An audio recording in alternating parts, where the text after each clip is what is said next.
boas palavras, poesias e reflexões. Estamos aqui de volta com o nosso programa de sábado. Agora estamos saudando todos vocês que nos acompanham no canal Paz e Bem, na Associação Brasileira de Pedagogia Espírita. E esse mês, que é o mês de abril, que está começando esse sábado com a nossa programação, eu pretendo fazer um passeio pelo Espiritismo. Nós aqui sempre, nesse programa Boas Palavras, desde que nós começamos lá na pandemia, né? Lá no início da pandemia, em 2020, sempre tem praticado um diálogo interreligioso, falado de várias concepções, mas nesse mês de abril agora, que é o mês que podemos dizer que é do nascimento do espiritismo kardecista, né, foi o lançamento do Livro dos Espíritos, 18 de abril. Então eu vou fazer alguns sábados falando sobre espiritismo para não espíritas, né? Eu tenho uma live semanal, que é o Espírito da Coisa, Kardec para o século XXI, que é uma live onde eu comento assuntos polêmicos, aprofundo questões que os próprios espíritas têm dúvida, mas aqui eu vou fazer uma história e uma discussão sobre alguns conceitos espíritas, pensando num público não espírita, tentando mostrar um pouquinho, né, da multiplicidade do que é o espiritismo no Brasil, no mundo, das ideias fundamentais que estão em Kardec e nos livros que estão dentro da filosofia espírita kardecista. E aí nós vamos discutir um pouco algumas coisas durante o mês de abril a respeito disso. Bom, por que eu estou falando, em primeiro lugar, espiritismo kardecista, né? Já é uma pergunta porque anteriormente eu mesma não usava este termo, eu falava só espírita, né? E achava que dizer espírita kardecista era um pleonasmo, né? Pois foi Kardec que fundou o espiritismo, então ele que teria criado essa palavra, então o que ele definisse como o que fosse espiritismo era para ser o espiritismo, então dizer espiritismo kardecista seria um pleonasmo. Porém, a gente estudando e se isentando de preconceitos e de ideias muito fundamentalistas que todas as filosofias têm, religiosas, espiritualistas ou até mesmo materialistas, né? Todos têm seus fundamentalismos e o que a gente tem que procurar é sempre se afastar dos fundamentalismos, analisar as coisas de maneira mais crítica, mais histórica. A gente vê o seguinte, o espiritismo não nasceu com Kardec, nasceu nos Estados Unidos, com as irmãs Fox, e há todo um movimento até hoje norte-americano que se chama espiritualismo, mas esse termo espiritismo até já existia antes de Kardec, mas Kardec adota esse termo para diferenciá-lo do espiritualismo de uma maneira mais genérica, né? Então podemos dizer que o espiritismo fundado por Kardec é um espiritismo específico, diferenciado. Quando chega aqui no Brasil, o espiritismo entra num processo de sincretismo, e isso é normal que aconteça em qualquer transposição de uma ideia de uma cultura para outra cultura. E no Brasil nós temos um grande sincretismo, que é um espiritismo muito religioso, que não era a intenção de Kardec, que é quase um espiritismo católico, com a figura do Chico Xavier, que é bastante próxima de um santo católico, né, de uma imagem de santo católico. E ao mesmo tempo nós temos também o sincretismo com as religiões afro-brasileiras, com o nascimento da Umbanda. A Umbanda é uma filosofia, uma proposta, uma prática que tem também influência do espiritismo, não só, mas também tem influência do espiritismo kardecista. E eles, muitas vezes, os umbandistas, se dizem espíritas, muitos centros se autodenominam, somos espíritas umbandistas, né? E aí, muitos espíritas também durante as últimas décadas, ou durante o século XX inteiro, sempre fizeram questão de delimitar, né, o que é espiritismo, o que é umbanda, né, para digamos, se desconectar de qualquer influência afro-brasileira, né, porque existe o maior preconceito, sempre existiu preconceito contra o espiritismo, mas muito maior preconceito na sociedade contra as religiões afro-brasileiras. Então, os espíritas kardecistas sempre fizeram questão de dizer que eles não são bandistas, não são macumbeiros, não são do candomblé, mas hoje, numa leitura muito mais fraterna, muito menos discriminatória, muito mais abrangente, eu aceito que os umbandistas sejam espíritas também, mas são espíritas umbandistas e nós somos espíritas kardecistas. E somos religiões ou propostas ou filosofias mediúnicas que aceitam a mediunidade. Bom, o que então caracteriza propriamente o espiritismo de Kardec? Como que nasceu isso, né? Houve uma grande invasão de um movimento enorme no século XIX, já na primeira metade do século XIX, a partir da década de 40, 40 e poucos, que é chamado fenômeno das mesas girantes, né? Que são as mesas que se dançavam, pulavam, batiam em reuniões de salão, né?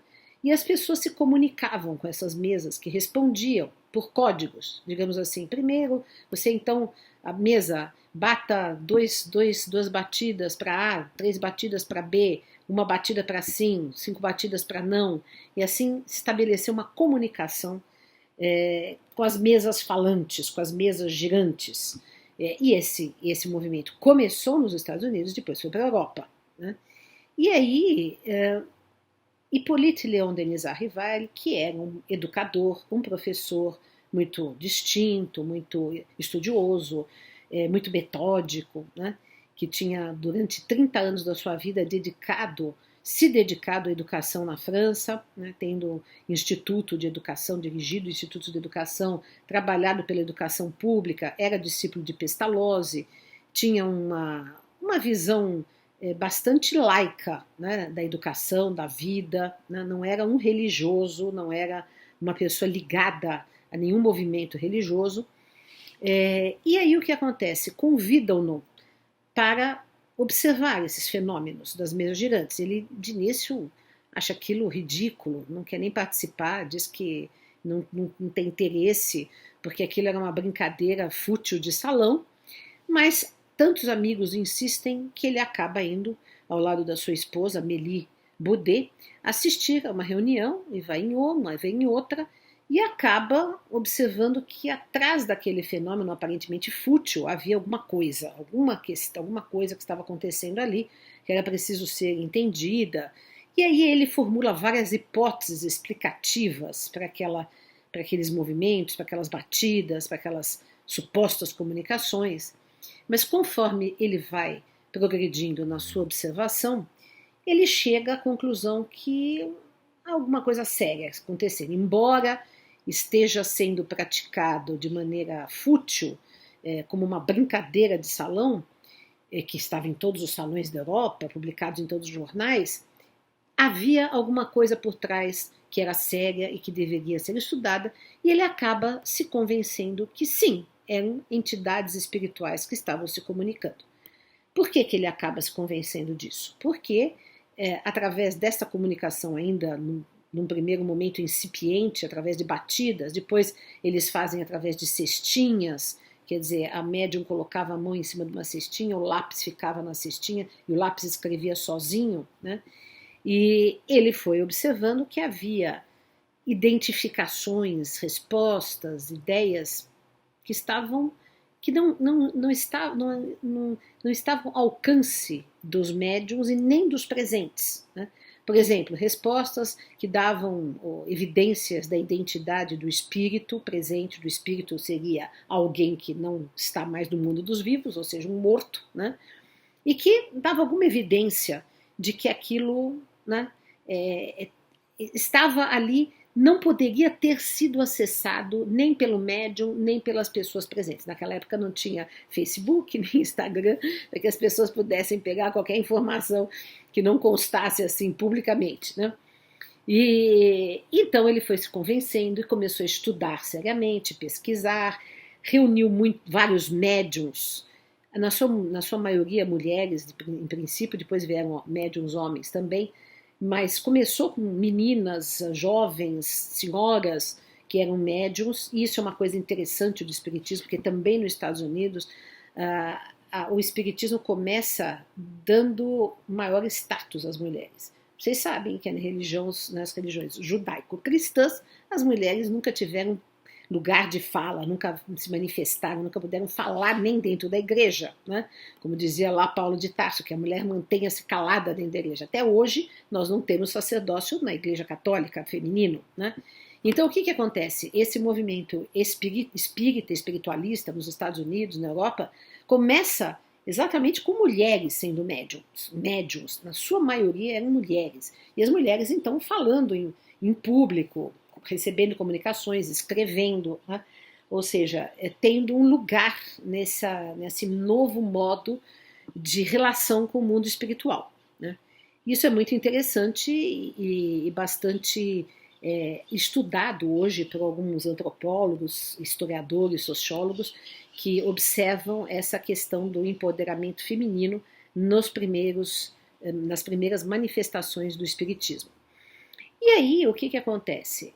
A partir dessa convicção que o Kardec começa a construir de que eram de fato espíritos, ele começa então a propor uma série de perguntas para espíritos através de diferentes médiums, né, em diferentes lugares, e também ele recebe um calhamaço de cadernos, porque já havia outras pessoas que estavam recebendo comunicações, que estavam perguntando, e ele recebe um calhamaço de alguns, entre esses que o convidaram para presenciar os fenômenos, já tinham um material, né? E ele recebe esse calhamaço. Então, a partir desse calhamaço de vários cadernos psicografados e através das próprias perguntas que ele faz, cotejando respostas, ele vai refletir sobre tudo isso e vai escrever o primeiro livro fundante do espiritismo kardecista, que é o Livro dos Espíritos. Começa com perguntas: o que é Deus, né? Depois da relação do mundo espiritual com o mundo físico, sobre a reencarnação. Então, esboça-se então toda uma filosofia, uma visão de mundo muito original, muito nova, né? Que, claro, tem raízes no cristianismo, tem raízes na tradição grega também, né? Com a ideia da reencarnação, mas tudo se apresenta de uma maneira nova, diferente, né? Muito específica, né? e muito nova dentro das filosofias do século XIX e até hoje, né? Tem uma especificidade muito grande. Por que essa especificidade? Então, vamos ver algumas das especificidades do espiritismo que depois a gente, nos próximos programas, aprofunda um pouco. Primeiro é a questão da mediunidade. Claro, tudo nasce com a mediunidade, com a capacidade que nós temos de nos comunicarmos com o mundo espiritual. Mas isso existe desde que o mundo é mundo. Os pajés das tribos brasileiras, os xamãs, se comunicam com os espíritos. O oráculo de Delfos se comunicava, né, com os deuses. Né, sempre houve. Né, na Ilíada, por exemplo, e na Odisseia aparecem espíritos. O Odisseu vai para o reino dos mortos, se encontra com a sua mãe, conversa com a sua mãe. Dante Alighieri vai visitar o reino dos mortos e conversa com a Beatriz, que já tinha também morrido, e o conduz, né, pelo reino dos mortos. Então, essa ideia da possibilidade de nós estarmos em contato com o mundo espiritual é tão antiga quanto o mundo, né? Isso sempre houve. Agora, o que diferencia o espiritismo nesse sentido? É que Kardec fez um estudo sobre isso e quis, digamos, racionalizar, conhecer, dissecar essa capacidade humana de se conectar com o mundo espiritual e como ter alguma segurança nessa comunicação. Como ter alguma segurança de que nós não estamos sendo enganados, de que não é nossa imaginação, de que não é um espírito que queira nos enganar, né? Porque para a Igreja Católica e até hoje para a protestante há comunicações, mas são sempre do demônio. Só os santos é que se comunicam com outros santos. Por exemplo, nós temos um exemplo na Igreja Católica, que é o Dom João Bosco, que foi canonizado pelo catolicismo, pela Igreja Católica. Aliás, um grande educador que eu gosto muito. E ele tem vários fenômenos de visão do mundo espiritual. Por exemplo, tem um episódio em que um aluno dele morreu, aparece para ele. Então, há episódios dentro da Igreja Católica de pessoas que vêm, que morrem e vêm pedir uma missa, pedir uma oração, vem dar uma mensagem. Existem inúmeros casos. Isso, embora não seja muito divulgado. Então, essa ideia da comunicação não é uma coisa nova, absolutamente. Mas ela sempre ficou numa zona obscura, né? Nunca foi racionalizada, nunca foi explicitada, nunca foi estudada, nunca foi, digamos assim, submetida a qualquer tipo de análise ou controle. É isso que Kardec quer fazer, né? Quer analisar, quer controlar, quer racionalizar. E por que isso? Né? Quer dizer, algumas pessoas podem dizer, não, tem que deixar o mistério assim mesmo, não podemos querer racionalizar, não queremos poder impor nada, um formalismo racional no nosso contato com o sagrado. Mas justamente o que Kardec faz é dessacralizar o espiritual. O mundo espiritual não é sagrado, somos nós mesmos do outro lado, são os próprios humanos do outro lado. Então, são seres que são como nós podemos conversar naturalmente. É nosso pai, nossa mãe que já morreu, é alguém que já morreu, que nós vamos conversar e ver se está bem, ele vem nos ajudar, vem nos dar uma orientação. Né? Kardec naturaliza, né? Dessacraliza essa comunicação com o espiritual. Isso é uma novidade que para muitas tradições espirituais é chocante, porque perde o mistério, perde o elan daquilo que é atrás de uma névoa misteriosa, que muitas vezes serve para a dominação da religião sobre as consciências, porque as pessoas não têm autonomia, né, de se relacionar diretamente com o mundo espiritual, sempre precisam de um intermediário.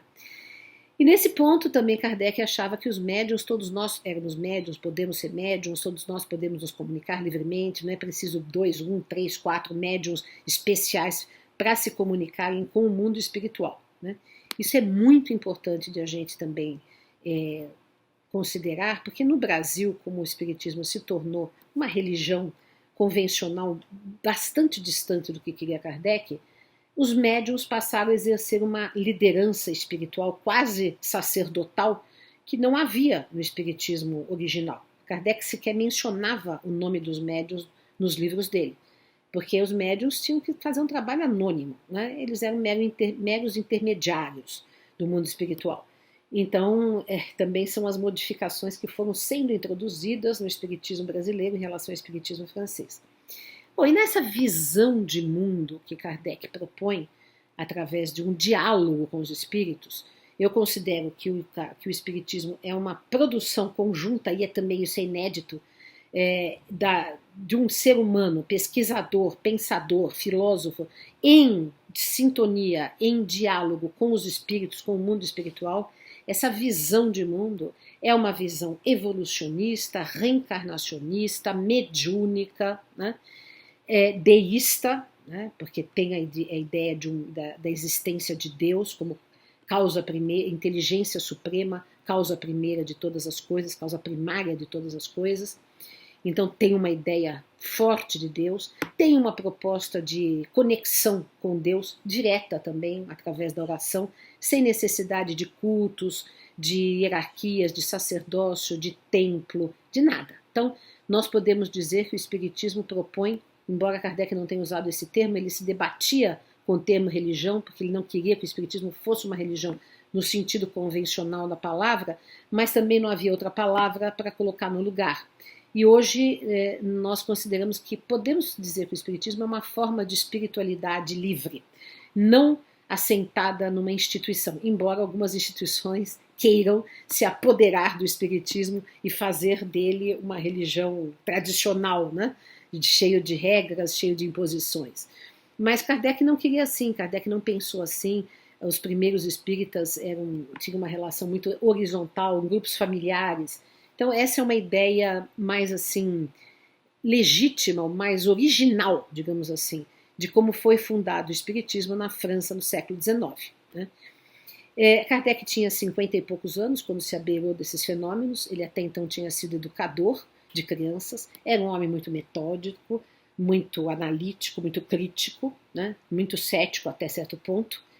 mas era também muito afetivo, ao contrário do que muitos pensam, porque ele era um educador que tinha estudado com Pestalozzi, Pestalozzi era extremamente amoroso, e agora nós estamos vendo que estão sendo publicadas muitas cartas inéditas de Kardec, principalmente cartas que ele trocava com Amélie Boudet, a sua esposa, quando viajava, e a gente vê que ele era uma pessoa assim, muito afetuosa, muito carinhosa, muito com bastante emoção, né? Porque as pessoas acham que olham aquele retrato dele, sisudo, que na época todos os retratos eram sisudos, não se tirava retrato de ninguém sorrindo, né?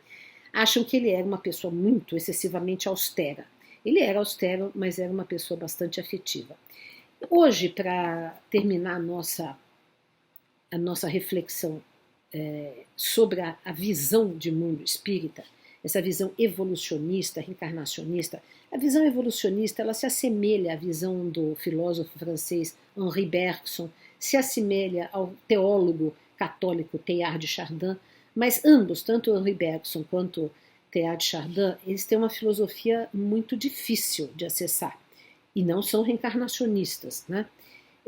Mas a ideia do espiritismo é que tudo evolui no universo, tudo está em permanente evolução, aperfeiçoamento para chegarmos a Deus. E há uma poesia psicografada pelo Chico Xavier, do Castro Alves, que foi o primeiro livro do Chico, que é Parnaso del Túmulo, que eu considero de uma beleza e assim resume bem toda essa ideia da evolução humana. Chama-se Marchemos. Há mistérios peregrinos no mistério dos destinos que nos mandam renascer. Da luz do Criador nascemos, múltiplas vidas vivemos, para a mesma luz volver. Buscamos na humanidade as verdades da verdade, sedentos de paz e amor, e em meio dos mortos-vivos somos míseros cativos da iniquidade e da dor. É a luta eterna e bendita em que o espírito se agita na trama da evolução, oficina onde a alma presa forja a luz, forja a grandeza da sublime perfeição. É a gota d'água caindo no arbusto que vai subindo, pleno de seiva e verdor, o fragmento do estrume que se transforma em perfume na corola de uma flor. A flor que, terna expirando, cai ao solo fecundando o chão duro que produz, deixando um aroma leve na aragem que passa breve nas madrugadas de luz. É a rija bigorna ao malho, pelas fainas do trabalho, enxada fazendo pão, o escopo dos escultores transformando a pedra em flores, em carraras de eleição. É a dor que, através dos anos, dos algozes, dos tiranos, anjos puríssimos faz, transmutando os neros rudes em arautos de virtudes, em mensageiros de paz. Tudo evolui, tudo sonha, na imortal ânsia risonha de mais subir, mais galgar. A vida é luz, esplendor, Deus somente é o seu amor, o universo é o seu altar. Na terra às vezes se acendem radiosos faróis que esplendem dentro das trevas mortais. Suas rútiplas passagens deixam fulgores imagens em reflexos perenais. É o sofrimento do Cristo, portentoso jamais visto no sacrifício da cruz, sintetizando a piedade, em cujo amor a verdade nenhuma pena traduz. É Sócrates e a cicuta, é César trazendo a luta, tirânico e lutador, é Cellini em sua arte, ou o Sabre de Bonaparte, o grande conquistador. É Anchieta dominando, a ensinar catequizando o selvagem infeliz. É a lição da humildade de extremosa caridade do pobrezinho de Assis. Ó bendito quem ensina, quem luta, quem ilumina, quem o bem e a luz semeia nas fainas do evoluir. Terá ventura que anseia nas sendas do progredir. Uma excelsa voz ressoa, no universo inteiro ecoa, para a frente caminhai. O amor é a luz que se alcança, tende fé, tende esperança, para o infinito marchai. Então aí ele resume um pouco toda essa visão evolucionista, que a dor não é uma punição, mas é uma forma de parto espiritual para evoluirmos. E temos que reencarnar múltiplas vezes na Terra, nosso espírito em ascensão, para irmos adquirindo as virtudes, mas isso nos dá a certeza que mesmo de um nego surgirá um anjo, arauto da virtude, né? Um Hitler terá redenção. Ou seja, tudo evolui, tudo cresce, tudo caminha para a perfeição, ninguém está excluído desse projeto divino de ascensão, de felicidade e de amor universal. Essa é a visão básica do Espiritismo e nós, durante o mês de abril, vamos expor algumas outras ideias que estão presentes no Espiritismo de Kardec. Ficamos por aqui neste sábado com um grande abraço a todos e todas.